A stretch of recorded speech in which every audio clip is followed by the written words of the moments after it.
Because if we aren't accepting the narrative that distance didn't pass through, and yet for whatever reason the Fed scrambled to repave that area. Hair off and ended up being Miss USA. How does that happen? How do you go from sports to Miss USA? And then they meet at a Turning Point event in 2018, where she's interviewing for a job for Turning Point.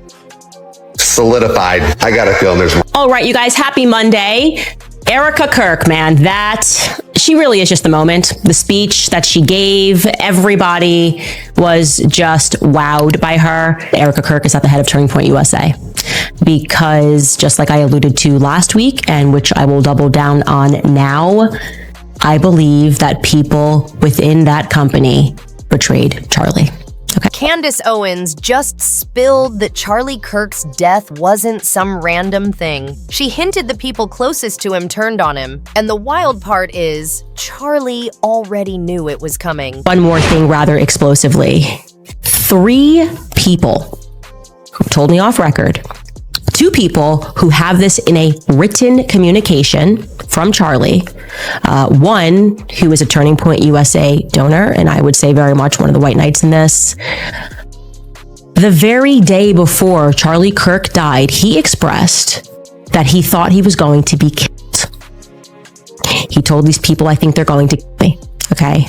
He did not express that to me. So I am telling you this based off the testimony of 3 people. And I am saying this because I hope that these people who I think are good will be inspired to come forward with that.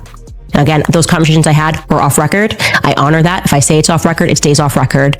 But I'm hoping that watching what I am doing and feeling the energy that is rising across the world for people who want to know what the heck happened on 9/10, that, they will be brave and they will say, yeah, Charlie did the day before he died think that he was going to be killed, and maybe tell us, who is they? Well, for once and for all, who is they? Who is the they that he thought were going to kill? Something really weird is happening inside Turning Point. USA and Candace Owens is not keeping her mouth shut about it. She once said something super creepy that someone inside Charlie Kirk's own company might have betrayed him. And right in the middle of all this is his wife, Erica Kirk, who now runs the place. Candace even said that a woman was spotted with the same guy who ended up killing Charlie Tyler Robinson. Get into that, some incredible breaking news. We have now confirmed that there was indeed a woman who was with the in the footage that was captured by the houses nearby the area. And for whatever reason, the FBI has not yet released or even acknowledged that footage exists. This is absolutely huge, actually. I think this is the biggest thing that we have uncovered since the beginning of this investigation. So let's jump right back into this. Welcome back to Candace. We had received a lead live on the show. Someone paid money to inform us that there was footage that the FBI was hiding, right? She wrote in, said, I have been trying to reach out to you everywhere. The FBI is hiding footage. The doorbell cam footage had more. This is what the person told us. She said, this is then seen changing his clothes, and he is with a woman. Candace Owens went off saying, if you're a rat on a ship, you better run. Then she talked about a video showing a man taking down a camera right after Charlie was shot and said she knows him, saw the footage, but won't share it for some strange reason. We were unpacking the footage that was going viral of the guy that was taking down the camera, which was directly behind Charlie's head, a mere approximate 4 minutes after Charlie was shot. Everybody thought that it was very suspicious. I recognized the individual and reached out, had a conversation, saw the footage, and made the promise that I was not going to share it. Although I said to you, I encouraged them to share it. I believe that the reason everybody is a conspiracy theorist is because people don't share truth, right? Once you share everything, there's no room for conspiracy. And when I was sharing what I saw, I was doing so because I was just thinking that, this could help. Like, this can obviously remove people from their conspiracies. And then it kind of occurred to me that what I shared was a bigger deal than I had imagined by saying that I didn't see any blood. And that is a fact. I did not see any blood. In fact, the only blood that I did see at all, I'm talking about blood on the back, was on Charlie's hand, on Charlie's left hand, which, as many people have been saying, means that the blood moved forward. We don't need to get into all of the gore, But what I didn't expect thereafter was for the Turning Point USA spokesperson, Andrew Colvett, to issue this statement as people were asking questions like, hey, how is that possible? How was there nothing in the back if this is the gun that was used? Andrew Colvett tweeted this over the weekend. I want to address some of the discussion about the lack of an exit wound with Charlie. I'm usually not interested in delving into most of this kind of online chatter, and I apologize that this is somewhat graphic, but in this case, the fact that there wasn't an exit wound is probably another miracle, and I want people to know. Candace wasn't falling for that. She said the group was trying to trick Charlie's Christian supporters using the word miracle just to shut people up. She reminded everyone that most conservatives know their way around guns, and that story just doesn't add up. The conservative base is filled with Christians, but also the conservative base is filled with a lot of hunters, okay? People that hunt and they know weapons and they know how weapons work and they know how weapons don't work. And this particular statement to me does not pass the sniff test. Now, again, when I shared that information, I had assumed they were going to say the angle went through this way. I did not imagine they were just going to say that it was a miracle. Alex Jones immediately took to X Live. This began trending. The statement began trending, and he jumped onto X, and he responded to that statement saying this. Take a listen. The spokesperson for TPUSA just posted 2 hours ago that they talked to the coroner and that Charlie Kirk was shot with a 30-06 in the left side of his neck, the carotid artery, and that he's a man of steel, and that the bones in his neck that are like chicken bones stopped a bullet that travels 2,500 feet a second out of the barrel at 200 yards, depending on the grain of the cartridge and the rest of it. Probably hit him at 1,900 feet per second. I've shot hogs at 500 yards, 30-06, right to the side. Tiny hole, blows a 4-inch hole out the other side. We're talking through 2 feet of a hog. Boom. Hit him in the head, brain completely blows up. They just said he got shot 30-06, and that it didn't go through. Yeah, it's a lot. It's a lot to process. And here's the thing. If you were going to bring me to the argument that this truly was a miracle, it probably would not be in the midst of a circumstance where the feds are lying. When the internet started buzzing with questions, Kash Patel jumped in, promising a full federal investigation into Charlie Kirk's death. He said they were looking into everything from the bullet path to secret messages and even a plane that turned off its tracker nearby. But Candace wasn't fooled, she said. The plane's owner, Derek Maxfield, already said air control told them to turn it off, so the Fed story about losing signal just didn't make sense. He says that they looked into the transponder thing, and yeah, we checked it out, and actually they just lost service. Okay, that disputes what the plane owner themselves, he identified himself, Derek Maxfield, and issued a long statement on Instagram where he said that they got permission to, turn off services, which are transponder services, and they got that permission from the air traffic controller. So it can't be both. It can't be, no, it never happened, they just lost service, and Derek Maxfield saying, no, we had communication with the ATC, which is air traffic control, and what we did followed guidelines.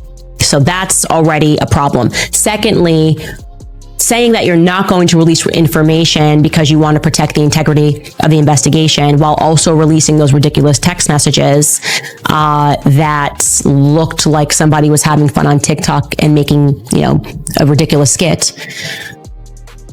I don't feel like the investigation has much integrity, or the feds in general have any integrity after you guys gaslit us about Jeffrey Epstein, okay? So if you want us to, or if you want to restore credibility to the feds, I would allow the mommy sleuths to take over. That's my opinion. I'd get in touch and allow the internet to do what the internet does, because now you're answering everything that we brought up. Not me, we. Because it is because of the entire world's paying attention, sending tips. I'm grateful to God that I have a platform to be able to share that information and to encourage it.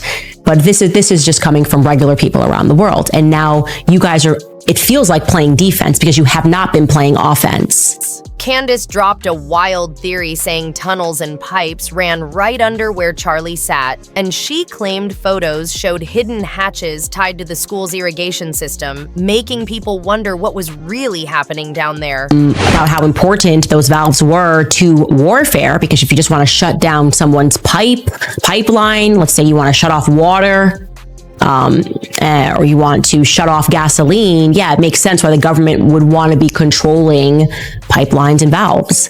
But anyways, I started to ask myself, oh, well, did anybody look into whether or not there was anything under Charlie Kirk when he was right?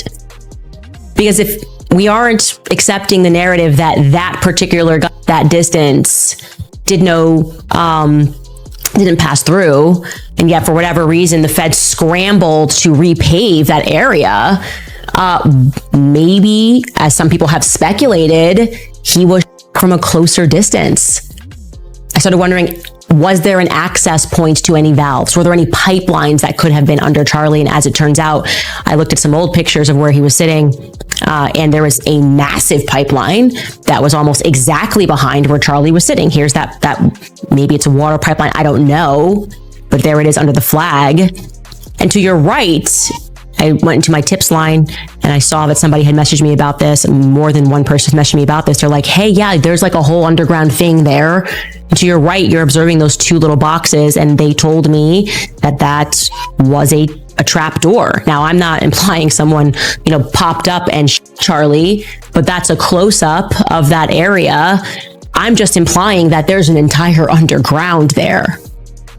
And I remember when I looked at the footage, I felt like it was coming up. I don't know anything about ballistics. I'm not an expert, but if there was a hatch door nearby, then we can assume, as we should always assume with colleges, obviously stadiums, there's always an underground path. After Candace's video went crazy online, she said someone went and reported her to the FBI and CIA, calling her a threat, but she just laughed, saying she's not scared and won't fall alone. The media always painted Charlie as a smart, fast talker who ruled every debate. But when the name Lance Twiggs and a sudden indictment showed up, people realized there was way more going on. And now, in the middle of all that mess, stands his wife, Erica Kirk, and the group she runs that's now trying to stop anyone from asking questions about his death. We have, at this moment, no definitive understanding of what happened on the day that he was assassinated. But what we do know definitively is that the feds are lying to us. That is obvious. It is abundant. If you're able to think thoughts, you recognize that something is very wrong with the story that has been presented to the public. And I think that what the public doesn't understand, and I count myself among the public, is why it seems as though Turning Point USA executives, and I'll say seems, are not even remotely interested in challenging that official narrative. They're not interested in challenging it publicly, at least. In fact, I think it was an ex-user that pointed out, he put it rather bluntly when he said, so they want us to forgive Tyler Robinson, but to attack the people that are trying to solve the murder of Charlie Kirk? Like, that's not right. It doesn't feel right. It doesn't feel good. Of threats of lawsuits. We're collecting evidence of it. What are we even talking about? And I want to say that what's been bothering me in particular are the micro lies. It seems that they're suddenly in the business of telling micro lies, tiny little misrepresentations, tiny little half truths that right out of the gate seems altogether unnecessary. It really makes me wonder, who are they protecting exactly? You'll see oftentimes they and other influencers will invoke Erica as the reason that it's not appropriate to ask questions. It's just not appropriate, while Erica is still mourning for you guys to ask any questions. And I'm just going to come back at you with some common sense. What sort of widow wouldn't want people to investigate the assassination of their husband? She has not explicitly said that, but the influencers are invoking that. Right? They're invoking it's not appropriate right now for people to be asking questions. That's what I mean when I say they are David hogging us. Okay. You could also use another example. Somebody that was on the right, Kyle Khrushchev, What essentially means is that when a tragedy takes place and we are emotional, our emotions are raw. Me especially, I think this was the first time where I couldn't really check my emotions. I'm just now like moving out of the grief stage. There will be people that then will try to manipulate you, right? They will try to manipulate you by using that strategy of saying, well, it would be really wrong. It would be really wrong for you to look beneath this layer or to ask a question about this.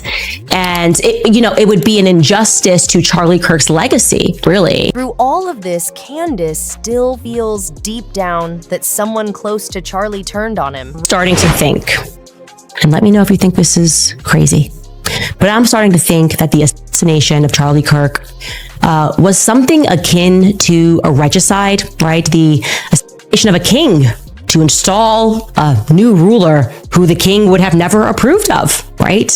Maybe people around him counseling the king, people who perhaps betrayed him, because there are just too many things that I am finding out that are not adding up to me, okay? There are also, I do want to say this, too many first times leading up to this event, okay?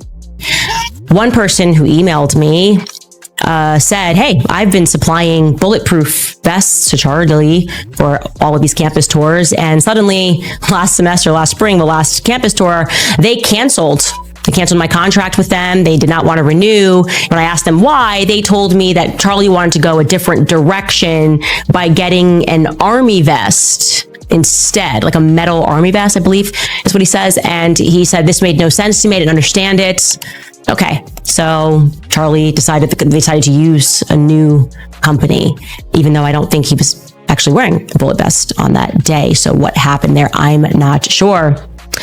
Something else that is really bothering me, just because I have done these campus tours, is the question of why Charlie was set to do 2 events in Utah a mere 20 days apart, okay? He was supposed to do UVU, and then today was scheduled to do, just 20 days later, USU. Now, those 2 campuses are just under 2 hours apart if you're driving. Is also interesting to know that the Utah FBI also got a brand new set of employees. The state FBI department, Kash Patel, went ahead and fired not only the chief of the Utah borough, but also some other people. You can see this in the Daily Mail article. They recount this after Charlie's death.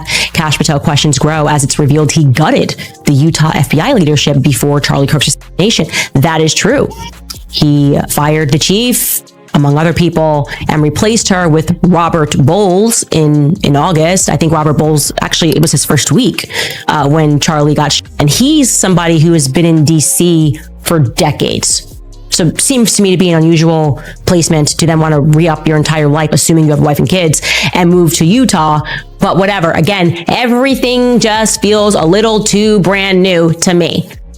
Then I speak to the individual who I told you guys that I recognized, that had taken down the cameras minute 4 after Charlie was shot. The back camera of all the ones when you take the front camera, I don't know. Again, I'm not here to read into how people might act in an emergency event, but I thought it was weird that he was there in general, actually, that he was behind Charlie the entire time. I've never seen that. He's never been behind me at an event. He's never been lingering around me at an event. And I asked about that. I asked about just his presence behind Charlie, and plus the mysterious phone call that he was seen making in like minute 3 after Charlie was assassinated, and he told me explicitly that they were trying something new that day. Like it was something new. Charlie's super ambitious, and on the AV thing, they were trying something new, and they wanted to be able to feed it back instantly to Arizona. None of it makes sense to me because these events are typically live streamed. Right after Charlie died, cops moved fast. And within 33 hours, they named Tyler Robinson, a 22-year-old engineering dropout from Utah State, as the main suspect. And something new, okay? So let's stick with that theme. Do you want to know something else that was brand new leading up to this event? Charlie's perspective on Israel, okay? So let me say this so you can hear it. Charlie Kirk's perspective on Israel was not starting to shift. It had shifted entirely, okay? There are no ifs and there are no ands and there are no buts about it. Israel knew that. Turning Point USA knew that because Charlie was explicit. So my question is, why isn't Turning Point USA making any statements and shutting down this repeat attempt by Israel to lie and to pretend that towards the end, Charlie was just authoring love letters to Israel, giving them a perspective of here's how we can win here's what you guys need to do. You need to work with this Hillel, whatever it is. Yeah, the same people that are calling me anti-Semitic, you need to work with those people harder. And he was just putting it on paper. Was it an email? What was that they were sharing? The New York Post, the Israeli Post, right? What were they sharing there? He wrote of his deep love for Israel. He had nothing else to do in May. Wrote of his deep love for Israel to a letter to Netanyahu. Netanyahu said they were close, but in the letter, Charlie puts his number, which apparently Netanyahu didn't have his number. And we're supposed to believe, did he send that as an email, by the way? Can somebody clarify, was that an email they were sharing? Or did he send it in the mail to him? Could somebody share that, please? I'm assuming it was an email. Can someone share the timestamp on that? Just kind of like authenticate that email, because I'm very aware of what's going on, okay? And I don't know how the executives over at Turning Point USA sleep at night. Okay. I don't know how you can present yourselves as a Christian organization and not be dedicating yourself to the truth. No matter what the cost is, you tell the truth. That's it. Okay.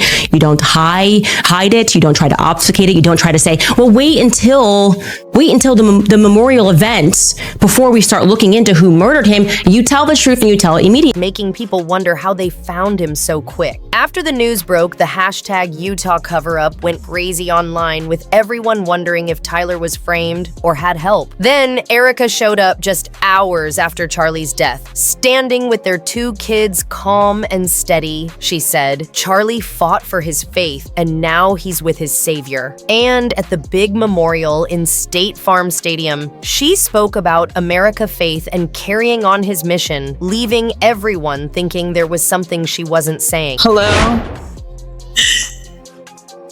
God bless all of you for coming here from all over the world to honor and celebrate my Charlie. She stayed calm, no tears, no fear, and people notice. Then she posted, "You have no idea what fire you lit," in this woman, and it went viral fast. Some saw power in her words. Others felt it was a warning. A couple of weeks ago, before Charlie lost his life, Charlie was in the Hamptons, and he had more than one event, but he had essentially what was staged, an intervention was staged by Bill Ackman, because Charlie's rational thoughts about Israel were a no-no. This is not the route that you should be going on. And Charlie was surrounded by his friends, his quote unquote friends. Bill Ackman was very upset and threats were made. That is what I am told, and I will tell you that I am very happy for Bill Ackman to dispute this narrative. In fact, he was asked to dispute this narrative. Max Blumenthal went out to him today, and Bill Ackman came back and said, I have receipts I can show you, and he did not provide the receipts. This is not how it went down. I know it went down this way. I'm waiting for one of them to go on record and to say that it didn't go down this way. It was at this time that Bibi Netanyahu was called and Charlie was invited to Israel. This was an under duress situation, I would say. Just 8 days after Charlie's death on September 18th, Tapusa's board made Erica Kirk the new CEO, saying it was his dying wish. But the quick move made people call it a power grab. Rumors spread about missing money and secret donors, while Candace kept pushing her post, comparing Erica's calm speech to Charlie's emotional prayers, hit 12 million views, and people started picking apart everything about Erica, from her smile to how she hugged Trump, saying she seemed way too confident. The coincidence. Hold on to that thought. Did you know that Charlie Kirk's father, Robert W. Kirk, was actually the architect for Trump Towers? Also, did you know that Erica Lane Kirk won Miss Arizona USA in 2012? Don't forget, Donald Trump ran Miss America from 1996 until 2015. Seeing the correlation here? Now, not saying age difference is a big thing, but did you know Erica was 5 years Charlie Sr.? But this is where coincidences aren't. Well, this was so arranged. And there's so much more to Erica Kirk. Kind of like how she was all into basketball, didn't want to be all girly, never liked to dress up, even cut all her hair off, and ended up being Miss USA. How does that happen? How do you go from sports to Miss USA? And then they meet at a turning point event in 2018, where she's interviewing for a job for Turning Point. Solidified. I got a feeling there's more to the story. People online even claimed her Romanian roots linked her to secret intel and honeypot plots. It's either the epitome of what it means to be a MAGA woman who dumbs herself down and minimizes her success in the name of the man and the movement, or she is a honeypot. Because there's been speculations that Kash Patel is in a honeypot relationship. And that would kind of make sense, right? Like, you want to keep those guys close. You want to keep those guys together. You want to keep those guys controlled, right? If you don't know what a honeypot is, it's normally when a very attractive woman is used to control, manipulate, keep an eye on, guide a man, right? Erica Kirk has a law degree. She has a doctorate. She has 2 bachelor's degrees. She's 5 years older than Charlie. She had a successful basketball career in college. She had a successful pageantry career. And then in 2018, she runs into Charlie Kirk for the first time, and then they're very quickly married within, I think it's like 3 years or whatever. First of all, they've only been together for 7. I've keep seeing people say they've been floating around for like 10 years or whatever. They haven't. They've only been together for 7 years. This isn't some godly, long, profound, relationship that a lot of these people, they bring these people in MAGA, the high school sweethearts, whatever. She's either dumbed herself down to fit the narrative of what it means to be a MAGA woman, or she's a honeypot. It stopped being about the case and turned into a fight between truth and control, pain and power, and whether the woman who once stood by Charlie might be hiding something. Now everyone's watching. October 30th, 2025, when Tyler Robinson's next hearing takes place, waiting to see if it finally brings answers or just more confusion. Was Tyler really on his own? Or did he have help? And is Erica's calm just strength or something she's trying to cover up? We're all about to find out. So what do you think? Is Erica hiding the real truth or just caught in the chaos? Let me know your thoughts down below, and don't forget to hit that follow, because you already know Taylor Tells All always brings the stories they don't want you to hear.